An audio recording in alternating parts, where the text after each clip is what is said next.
அனைவருக்கும் அன்பான வணக்கம். இந்த தொகுப்புல மார்கழி மாதத்திற்குண்டான பலன்களை தான் பார்க்க போறோம். மார்கழி மாதத்தை தேவர்களோட மாதம் அப்படின்னு குறிப்பிடுவாங்க. அதாவது கடவுளை வழிபடும் மாதமாகும். இறைவனை வழிபடுவதற்காக இந்த மாதம் ஒதுக்கப்பட்டிருக்குது. அதனால எந்த விதமான மங்கள நிகழ்ச்சிகளும் இந்த மாதத்தில் நடத்த மாட்டாங்க. சைவ ஆலயங்களிலும் சரி, வைணவ ஆலயங்களிலும் சரி, சூரிய உதயத்திற்கு முன்னதாவே பூஜை, ஆராதனை இது எல்லாமே நடத்தப்படும். இந்த மார்கழி மாதத்துல தட்சிணாயன காலம் மார்கழியோடு முடியுது. சூரியனுடைய தெற்கு இயக்கம் முடிவடையும் காலம் அப்படின்னு கூட சொல்லலாம். இந்த நேரத்தில் சூரியனோட கதிர்வீச்சு பல பிரச்சனைகளை தரக்கூடும். இந்த மார்கழி மாதம் இறைவனுக்கு உரிய மாதம் அப்படின்னு நம்ம சொன்னோம். ஆனால் மற்ற மாதங்களில் ஒரு நாளோ ஒரு கிழமையோ மட்டும்தான் இறைவனுக்கு உகந்ததாக இருக்கும். ஆனால் மார்கழியில் மட்டும்தான் அந்த மாதம் முழுவதுமே இறைவனுக்கு உகந்ததாக போற்றப்படுது. இந்த மார்கழி மாதம் 1ஆம் தேதி முதல் 29ஆம் தேதி வரைக்கும் இருக்குது. 17/12/2023 முதல் 14/1/2024 வரையிலையும் இந்த மார்கழி மாதம் இருக்குது. சூரிய பகவான் தனுசு ராசியில பயணம் செய்கிறாரு. தனுசு ராசிக்கு அதிபதி குரு பகவான். குரு பகவான் வீட்டில் சூரியன் செவ்வாயோட கூட்டணி சேரும்போது மேஷம் முதல் மீனம் வரை இருக்கக்கூடிய 12 ராசிக்காரர்களுக்கும் எப்படிப்பட்ட பலன்கள் எல்லாம் கிடைக்கும் அப்படின்னு விரிவாகவே பார்க்கலாம். இந்த மார்கழி மாதத்துல கிரகங்களோட நிலைகள்லாம் எப்படி இருக்கு அப்படின்னு முதல்ல பார்த்துடுவோம்.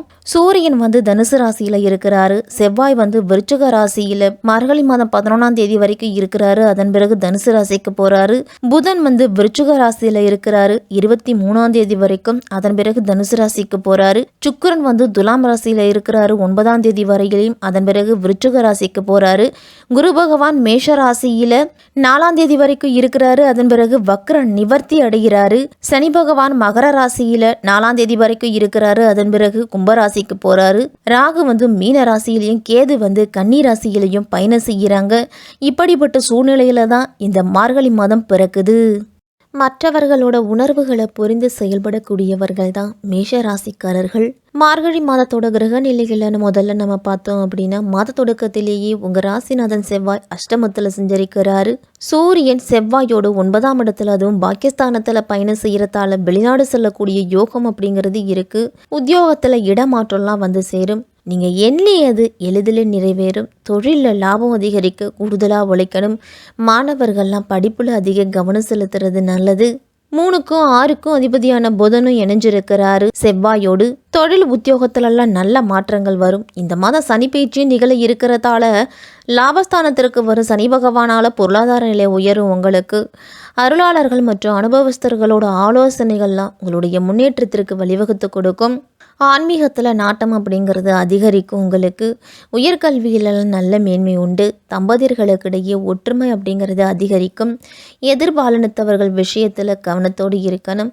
பொன் நகைகளை யாருக்கும் இரவல் கொடுக்கவோ இல்லை இரவலை வாங்குவதோ வேண்டாம். குபேர யோகம் அப்படிங்கிறது கைகூடி வரப்போகுது. மேசராசிக்காரர்களுக்கெல்லாம் எல்லா முயற்சிகளிலும் உங்களுக்கு வெற்றி அப்படிங்கிறது கிடைக்கும். இந்த மாதம் உத்தியோகத்தில் இருக்கிறவங்களுக்கெல்லாம் நல்ல மாதம். வேண்டிய இடத்திற்கு இடமாற்றம் அப்படிங்கிறது கிடைக்கும். சிலருக்கு பதவி உயர்வு கூட கிடைக்கலாம். சொந்த பந்தங்களோட ஆதரவு உங்களுக்கு மகிழ்ச்சி அளிக்கும். மகர ராசியில் சஞ்சரித்துட்டு வந்த சனி பகவான் மார்கழி மாதம் 4ஆம் தேதி கும்பராசிக்கு போகிறாரு. பாக்கிய கணித ரீதியாக நடைபெறும் இந்த சனிப்பயிற்சி மிகுந்த நற்பலன்களை உங்களுக்கு வழங்க போகுது. முன்னேற்ற பாதையிலிருந்து வந்த முட்டுக்கட்டைகள் எல்லாமே அகலும். லாபஸ்தானத்தில் சஞ்சரிக்க சனி பகவானால தொழிலில் அபிவிருத்தி உண்டு. உத்தியோக அபிவிருத்தியும் கிடைக்கும். சமூகத்தில் பெரிய மனிதர்களோட சந்திப்பால் பிரச்சனைகள்லேருந்து வெளிவருவீங்க. உத்தியோகத்தில் மேலதிகாரிகள்லாம் உங்களுடைய கருத்துக்களை ஏற்றுக்குவாங்க. சனியின் பார்வை உங்கள் ராசியில் பதிவதால் உடல் ஆரோக்கியத்தில் மட்டும் சிறு சிறு தொல்லைகள்லாம் மறியும். மார்கழி மாதம் 9ஆம் தேதி விருச்சிக ராசிக்கு சுக்கிரன் வராரு. உங்கள் ராசிக்கு 2க்கும் 7க்கும் அதிபதியானவர் சுக்கிரன். அவர் அஷ்டமத்தில் இருக்கும் பொழுது மனதில் எண்ணற்ற மாற்றங்கள் போகும். கொடுத்த வாக்கை காப்பாற்ற இயலாமல் போகலாம். கொள்கை பிடிப்போடு நீங்கள் செயல்பட முடியாது.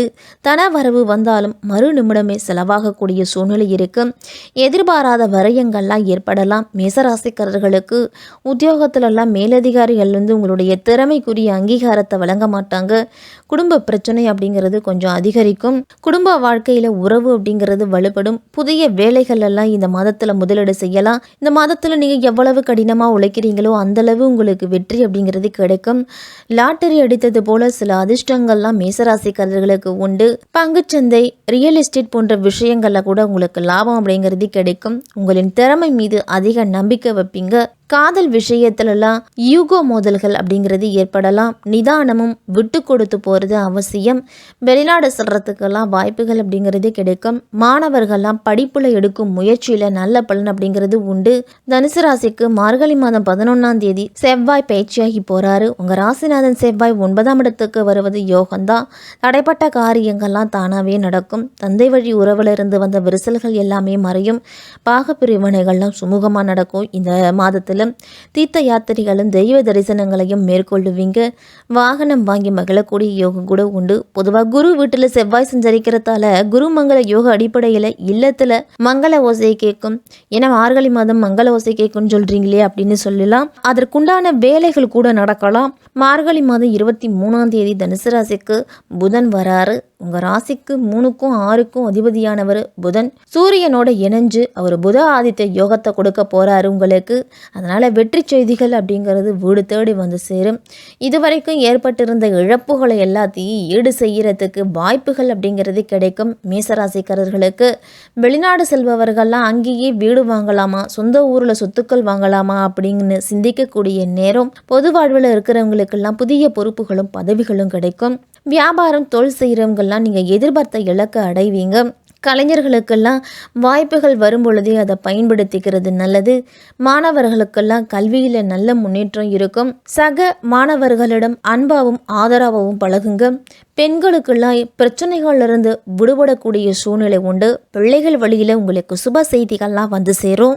மார்கழி மாதம் 4ஆம் தேதி குரு பகவான் வக்கர நிவர்த்தியாகிறாரு. உங்கள் ராசிக்கு 9க்கும் 12க்கும் அதிபதியானவர் குரு. அவர் வக்கர நிவர்த்தியாகி பழம்பெறு. இந்த நேரம் உங்களுக்கு ஒரு யோகமான நேரம், யோகமான அமைப்பு அப்படின்னு கூட சொல்லலாம். 5, 7, 9 ஆகிய இடங்களை பார்க்கறதால பிள்ளைகள் வழியில் உங்களுக்கு நல்ல செய்திகள் கிடைக்கும். பிள்ளைகளுக்கு வேலை கிடைக்கும். பிள்ளைகளோட சுபகாரியங்கள்லாம் நடக்கலாம். பூர்வீக சொத்து பிரச்சனைகள்லாம் நல்ல முடிவுக்கு வரும். திருமண முயற்சிகள்லாம் கைகூடி வரும். பெற்றோர் வழியில் இருந்து வந்த பிரச்சனைகள் எல்லாமே மறையும். பழம்பெற்ற குருவை உள்ளன்போடு வியாழக்கிழமை தோறும் விரதமிருந்து கொண்டைக்கடலை மாலை சாற்றி மஞ்சள் நிற மலர்களால் அர்ச்சனை செய்து வழிபட்டுட்டு வாங்க. வெள்ளிக்கிழமை தோறும் விநாயக பெருமான வழிபாடு செய்யுங்க. தினமும் காலையில் எழுந்து அதிகாலையில் நேரத்தில் எழுந்து குளிச்சு முடிச்சுட்டு உங்களுடைய இல்லத்தில் இந்த மார்கழி மாதம் முழுவதுமே விளக்கேற்றி உங்களுடைய குலதெய்வத்தையும் இஷ்ட தெய்வத்தையும் மனதார நினைத்து கும்பிட்டுட்டு அன்றாட பணிகளை தொடங்குங்க. உங்களை தேடி வர்றவங்களுக்கு உங்களால் முடிஞ்ச உதவிகளை செய்யுங்க. அமாவாசை நாட்கள்லாம் அன்னதானம் செய்யுங்க. உங்களுக்கு மிகப்பெரிய முன்னேற்றம் அப்படிங்கிறது இந்த மார்கழி மாதத்தில் கிடைக்க போகுது. மாச ராசிக்காரர்களுக்கெல்லாம் வாழ்த்துக்கள்.